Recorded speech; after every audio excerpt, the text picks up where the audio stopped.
Hello friend, welcome back. This is Sanjay Kumar, creator of Selector Sub.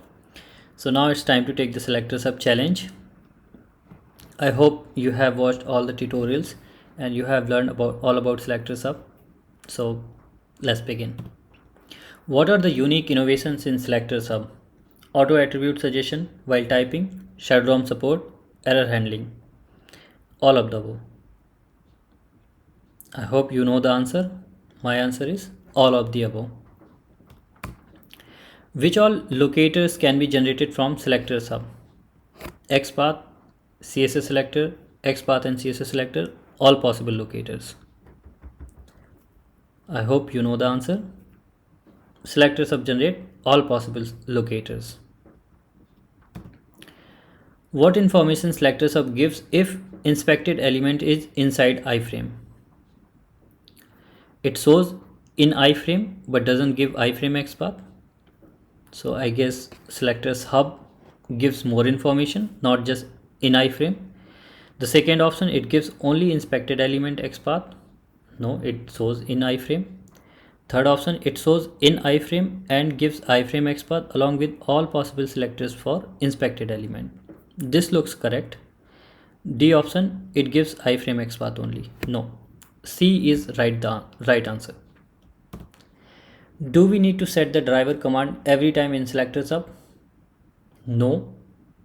As you have seen that once we have set that command, if we close Selector Sub and then open, we find that that command is there, right? So we need not to set that command because that command used to saves in your local. Is there any option to reset the default config? Yes, it is there. So let me show you. Like if you have made any config over here in Selector Sub, like this, so we have entered the data toggle here and we have entered the command here. So there is a reset button. Click on this, it will be reset to the default values. So you can also hide this one. So yes, is there any option to reset the default config? Yes, it is there. Which all browsers Selector Sub supports currently? So now you all know that. The answer is D. It supports all the browsers. Yes, it is the very first innovation. It is the very first selector tools which is available for all the browsers.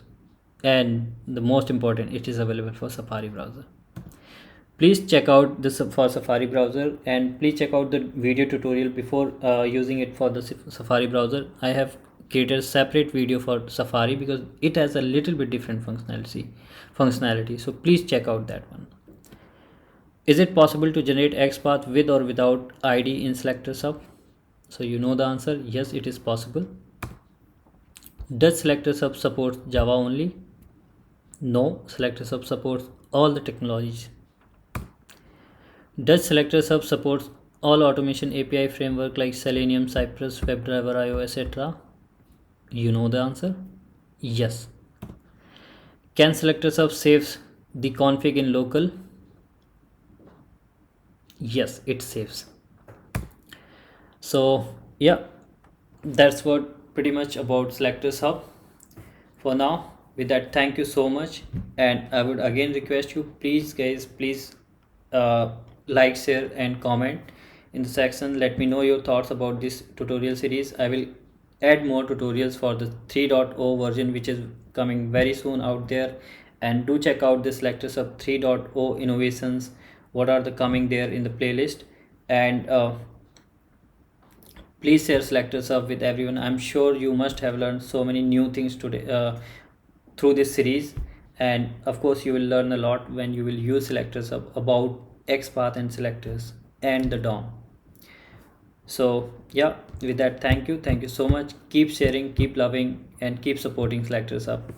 I will keep innovating new things, and when you will watch 3.0 innovations, you will go crazy. What an incredible innovations are coming, like nested shadow DOM support, nested iframe support, which was never possible before in the history, like people, and dynamic elements inspection, which are not possible to inspect today. So there are amazing innovations are coming in 3.0. So stay tuned guys. Thank you so much. And if you haven't subscribed, subscribe to the channel and press the bell icon so you don't miss any update about these innovations and Selector Sub. So yeah, thank you.